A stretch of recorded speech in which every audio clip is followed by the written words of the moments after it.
Like everyone, Nintendo will be relieved that, despite some dramatic moments on the stock markets recently, no recession seems to be on the way for the time being. But whether this year, next year, or hopefully a very long time from now, no economy can defy fiscal gravity forever, and that raises a vital question. If a recession is coming, what is Nintendo's plan?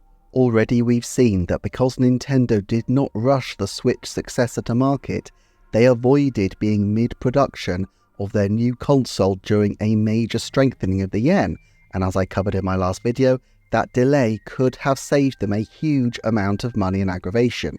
However, could it all be a Pyrrhic victory if they end up launching the Switch 2 into what has the potential to be a significant world recession? Evidently, the received wisdom would be that when times are tight, whether there's a recession or not, people cut back and purchases of luxury items like brand new video game consoles are put off for the foreseeable future. That fear must certainly be active in the minds of Nintendo's top brass.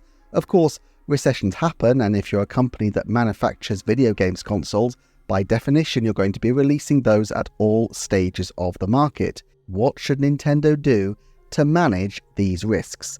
That's what we're going to be deep diving today. First of all, let's examine the premise. Is it really true that recessions hurt video games? This hasn't always been the received wisdom, and during the 2008 financial crash, a narrative sprang up, a narrative that some still push today, that the video game industry is, air quotes, recession-proof. And while he did not express this view in quite such a bombastic manner, Satoru Iwata seemed to have some sympathy in the concept when he was asked following the 2008 financial crash what impact he expected to see on Nintendo sales from the weakening economy.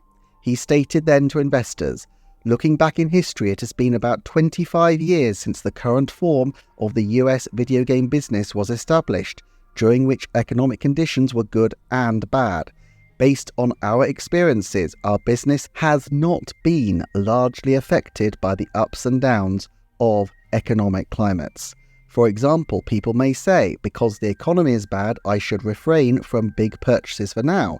We should forget about travel this year, or we will eat at home rather than dining out. But they hardly say we should cut back on spending on gaming. Rather, they may have opted for video games as a cheaper alternative. It is only our feeling, but it appears historically that our sales have hardly been affected by economic conditions." Still, the UK's Institute of Fiscal Studies produced a report in 2012 which explored the impact of recessions on various goods, and found that leisure services and personal goods and services, the categories that best fit video game consoles, did indeed drop more severely than other areas, which shouldn't really surprise anyone. You can cut out a new game purchase much more easily than you can cut out food or transport. Having said that, we're talking about less than 10% differences in most cases, so if Nintendo are hoping in good times to be selling 20 million consoles a year, they'd be selling 18 million instead, with the possibility that 2 million people might cycle back to purchase a console anyway when the good times return. That's not ideal, but maybe it's a problem they can deal with. Even for people at the most brutal end of a recession, people laid off from work, it's not necessarily the case that this would interrupt their Nintendo purchasing habits. Very clearly, those people who are living hand to mouth aren't likely to reach for a new Nintendo Switch, but then again, those people weren't in a position to be major Nintendo customers even before a recession hit. For people who find they now have less work than they used to, or who've lost a job but have some savings to fall back on, a Nintendo console could be a great comfort purchase in difficult times. For a family of 4, several nights in playing Mario Kart or Mario Party might turn out to be a significantly cheaper option to entertain children than day trips, let alone family holidays. If anything, it might give an opportunity to expose Nintendo to even more customers, spearheaded by the most persuasive advertisers of all, family members. "No, Auntie Joy, don't spend $20 taking us to the cinema, we'll show you how to play Mario Kart instead." Because yes, video games are pricey, but if you analyse them in terms of dollars per hour of entertainment, they actually compare quite well to other hobbies as long as the games last and people are enjoying them for a long time. And this is where Nintendo has an advantage. People know that when they pick up a Nintendo product, there is, generally speaking, an expectation of quality and some confidence that the purchase will not disappoint and will provide longevity. If a $70 game grants 70 hours of playtime or 7 people 10 hours of playtime, it's actually far better value than many other hobbies, including free ones that still require you to get into a car and burn fuel. And frankly, a staycation to play Metroid Prime 4 Beyond and the latest Super Mario title might be a very attractive budget option for people who might otherwise spend quite a bit more going away. Another knock-on effect is the amount of time people can spend discussing games. People who have more time to play games and find out about games, therefore have more time to get into games as a whole.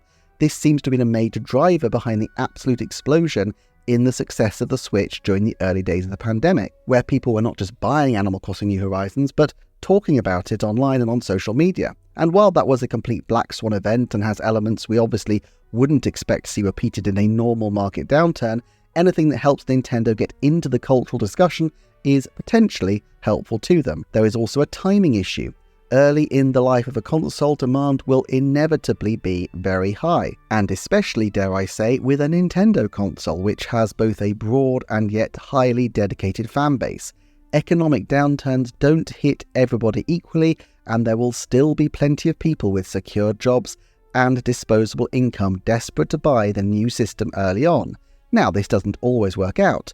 The Wii U sold incredibly poorly after the Wii, but the current situation in Nintendo is a lot more promising on that front. While the late-in-life Wii dropped off a cliff in terms of sales and the replacement of the DS foundered out of the gate, they still claim to be increasing their base of annual active players. They have a regular base of players on the Nintendo Switch Online service, and while game sales are down, they haven't made like the late-era Wii and dived off a cliff.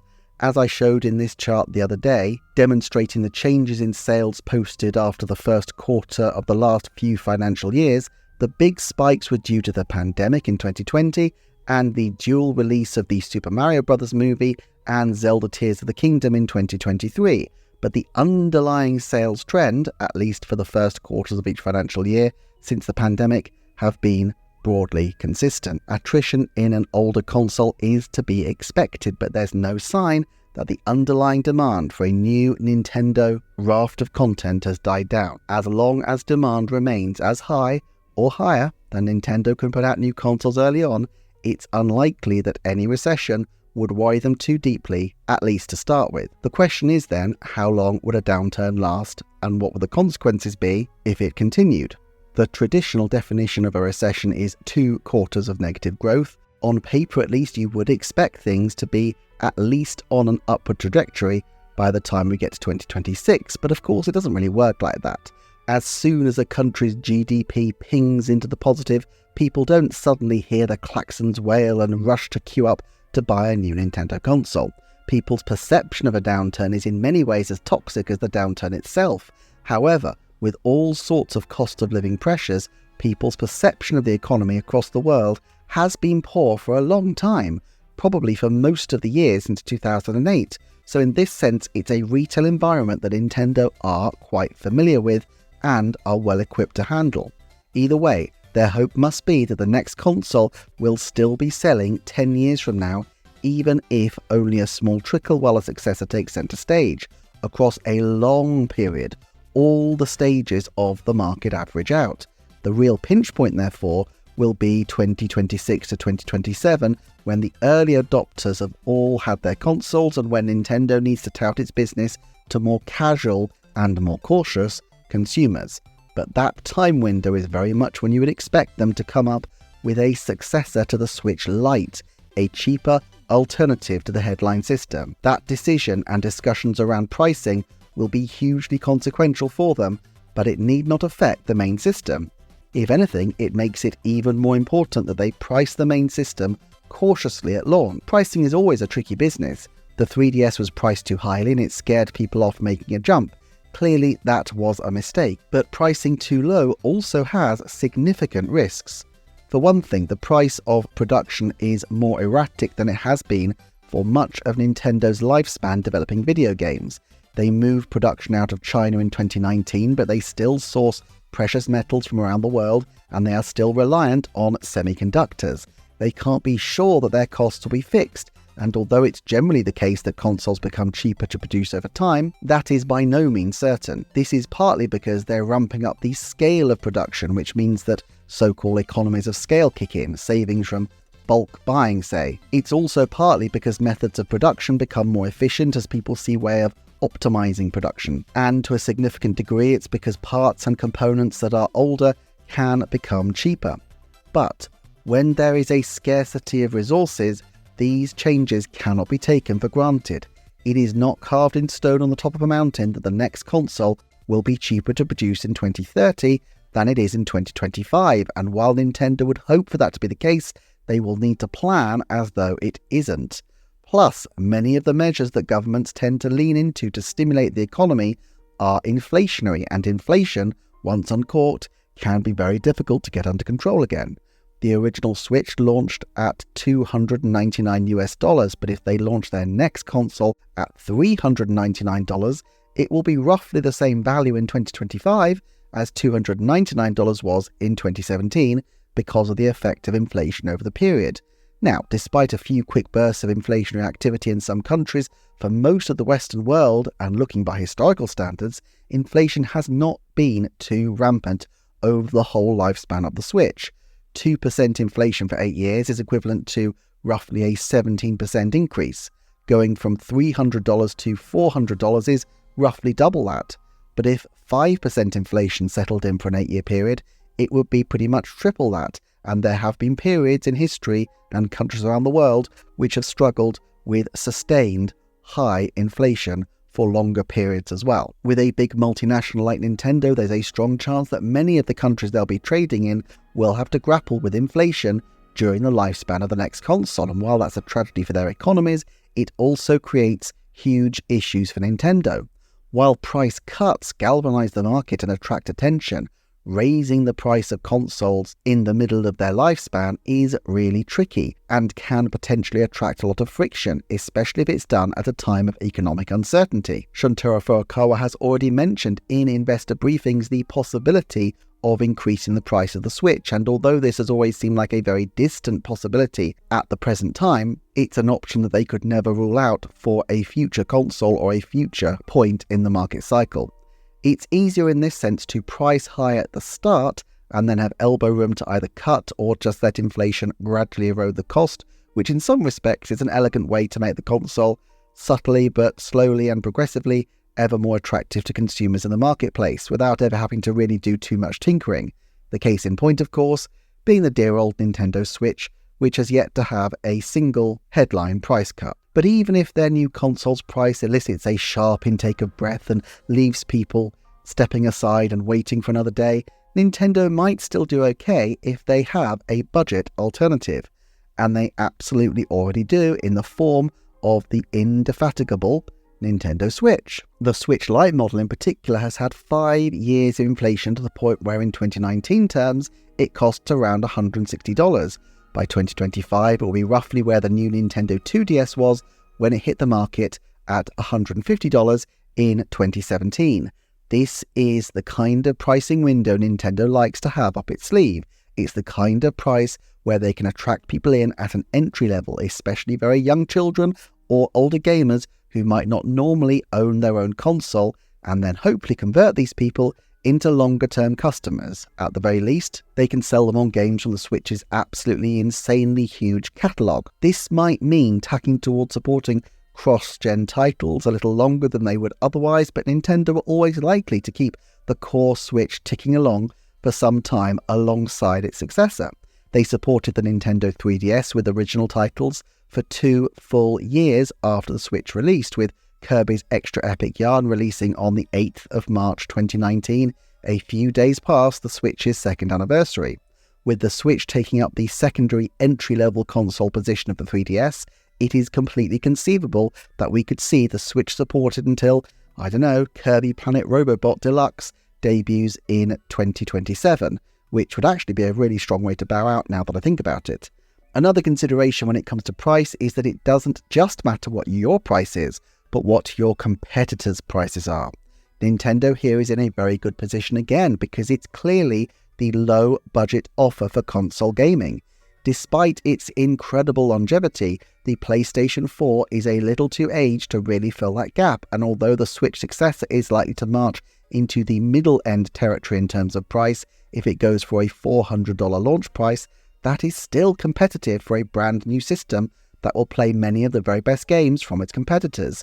Third-party companies know after the experience of Switch that there's gold in them that are Nintendo consoles and are likely to have a very decent lineup on day one, which means that Nintendo gets to launch a console which is both the value proposition on the market and rich in content. In a recessionary environment, I think they would have a very good shout at filching customers from Microsoft and especially Sony, who seem to be focusing currently on their high-end endeavours where Nintendo were never going to be competitive anyway. Then there are the business opportunities that recessions present. When stocks dip, you can absolutely guarantee there are some people looking around to pick up some bargains, and Nintendo is no exception. In fact, with its absolutely vast amount of cash on hand, they could be very well placed in this kind of market. Now, that's not to say I expect them to go on a spending spree. They didn't get to the comfortable position they're now in by being loose with the bank card. But, for example, when Alpha Dream went to the wall in 2019, it seemed like the end for the Mario and Luigi series, but we know that this series has been revived, and while the company responsible is different, Nintendo have confirmed themselves that some of the same developers have carried over, and that just makes sense. The extinguishing of a company doesn't stop its employees from finding new employment, especially when they're talented people with a good track record and a history of working with Nintendo, those personal connections being really important.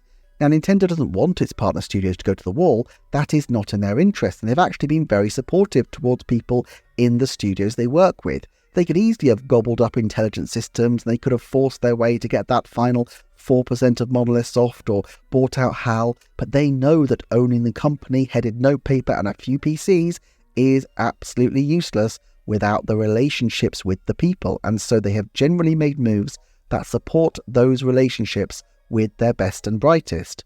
But where there are companies which are not so steady and secure, Nintendo have multiple options to act.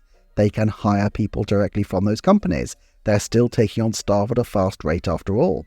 Alternatively, they can commission games from the same developers at their new studios, as seems to be the case with the Mario and Luigi Brothership team. And of course, they're perfectly capable of scooping up a team and buying the company outright, although this isn't really something Nintendo does very often. They have acquired Next Level Games and Shiver in recent years, so further acquisitions aren't completely out of the question. I imagine in this case they would look to buy a company only if they felt that they could keep the people on and continue the partnership without interruption, and that buying the company would be the best way to achieve this. A new corporate acquisition of a games company by the end of 2025 is probably only a 30% chance, but there aren't just game companies around. Nintendo Pictures is building up the company's facility with motion capture and other technologies. Nintendo Systems is doing a lot in the mobile space. And of course, Nintendo have partnerships with theme park vendors and Hollywood studios. This is where Nintendo has a built-in resilience that other companies don't. Let's say that some aspect of their theme park requires specialist maintenance, and the people responsible are a small company that are now struggling. In this case, valuing continuity of business, a snap acquisition would make perfect sense for Nintendo, even though the video gaming press may not even bat an eyelid. Realistically though, we won't see how Nintendo leverages this strength very often, but that's not to say they won't leverage it at all. It will be seen in the very talented young programmer who is laid off an AI-focused startup through no fault of their own, but fancies working at Nintendo and finds themselves 10 years from now able to come up with some wonderful workaround that makes the latest Animal Crossing or Super Mario title 10 times better. When there are great people on the market, Nintendo benefits simply by being a very attractive place for recruits to gravitate towards. And there are other business opportunities which don't even require Nintendo to do very much at all. It is sad but true that retail outlets often suffer during recessions, and some close, and when people lose their favoured means of purchasing games, it doesn't mean they stop buying games, but it does mean they look elsewhere. Well, Nintendo is not a neutral observer in all this. They distribute games directly themselves through the Nintendo Store online, and indeed increasingly in their own brick-and-mortar stores. But of course, what really makes Nintendo's accountants weak at the knees is when people buy digitally. Over 50% of sales in the last quarter were digital, so the trajectory is already clear to see, but disruptive events like recessions have a way of rapidly speeding up existing trends. Look at the rapid adoption of video conferencing technology during the pandemic as an example of this. In this case, if people move towards digital systems, it not only means that Nintendo get a healthier cut of the profits from a game, but it also makes ever more viable a digital-only console, which could potentially be that much cheaper and would have many advantages for Nintendo as a company. It's not so much that I think Nintendo wants this. Yes, it benefits them financially, but they also understand their market in a broader sense. They understand that they're not just for people isolated in their bedrooms gazing at a screen, and that having people be able to wander into bricks and mortar stores, see Mario's face and make a whim purchase has actually been a very positive thing for them over the years. They also have always had very good relationships with retailers over the years and are very active in doing promotions and offering free goodies for people who purchase via GameStop or other favoured outlets. It doesn't fit Nintendo's brand at all to aggressively steal business from the high street. However, if the high street literally shuts up shop and the business lands in the lap of a company, well, it's not the worst problem in the world to cope with during a recession, is it? I am absolutely aware that a lot of this video makes Nintendo sound recession-proof, and although Satoru Iwata may have felt this, of course there are risks that Nintendo will face. Serious risks. The employees may have family members who are struggling, which creates difficulties. They may find people in their supply chain or retail chain suddenly going out of business, which could cause interruptions in their business continuity. Their stock price has certainly taken a hit, and although that's not necessarily terminal for them, as it's roller coasted around plenty of times in the past, it does require careful managing. There are certainly risks from major fluctuations in the currency markets, as it affects the prices that Nintendo can sell at. There are risks of disruptive new technologies or entertainment models that draw people away from the kinds of entertainment Nintendo provide, given that recessions often do lead to new breakthrough technologies, as the market leaders can sometimes fall aside and new competitors can come in to take their place. There's a risk that their new product, the next Nintendo Switch console, does not have the kind of market appeal that the Switch did, and it is a turn-off to consumers. But equally, there's a risk that they create a product that is too safe and milquetoast, that doesn't allow them to maintain that blue ocean buffer between them and their competitors for the decades ahead. There's a risk that the economic downturns across the world could lead to hardship, and hardship often leads to strikes, social disruption, or at the worst end, military conflict with any number of unforeseen and terrible circumstances. Governments may also try to recoup losses from businesses, and so they would need to be flexible to adapt around a fast-changing tax environment, and of course the potential is there for the emergence of less predictable governments following economic hardship. Basically, Nintendo is vulnerable to all the negative sequelae of recessions that cause difficulty for everyone else in the world, and they're vulnerable to the usual vagaries of being in the video game console business, but the actual financial hit of a recession in and of itself is not one that they need to worry too much about weathering. They are in fantastic shape as a company, which gives them an enormous flexibility, not just to weather a recessionary environment, but to actually take advantage of the unique opportunities such circumstances present. Incidentally, if you're wondering why exactly Nintendo keeps so much cash on reserve, I have a video deep diving that very question here. I also have to give special thanks for people who support me on Patreon, link below, or who just like, comment, subscribe and share. Thank you all so very much, and I look forward to seeing you again soon for another Nintendo Forecast.